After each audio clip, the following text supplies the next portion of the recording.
What is up? What is good, guys and roses? At syempre, alam nyo na kung sino to. Tigata Moran ng 2K Tupad, guys. For today's video, guys, may bago tayo, guys.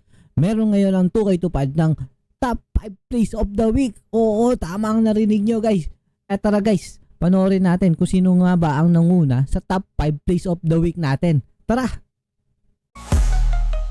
Ilatag na natin ang pang-5 sa top 5 plays of the week natin. Team effort ng team para may stop ang last possession ng kalaban.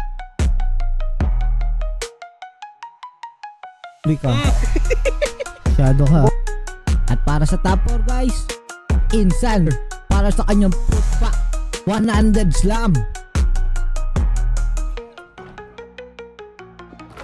Ooh.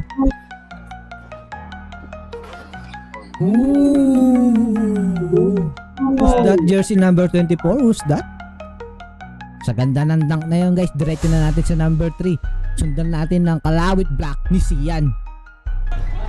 Doon na po ko. 6'6". Pilamidi. This. Uy, sunod! Oh my God! This. Uy, sunod!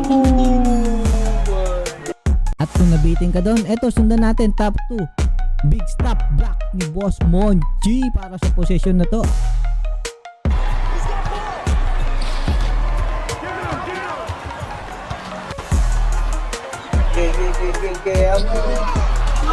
At syempre di naman papauli yung top 1 natin dyan, guys. Ang Watch Me Whip ni Kaido Now. Tan mo lang pag nakikita mo nagpipip. Tan mo lang pag nakikita mo nagpipip. Clip that. O ikaw, baka meron kang naitatagong highlights play dyan. I-share mo na. Andyan sa bio ang Discord link namin.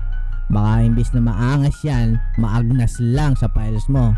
At syempre, huwag na natin kalimutan mag-like and share, guys, ha. So hanggang dito na lang video natin. 2 ups, 2 down, Tigata Moran. Peace.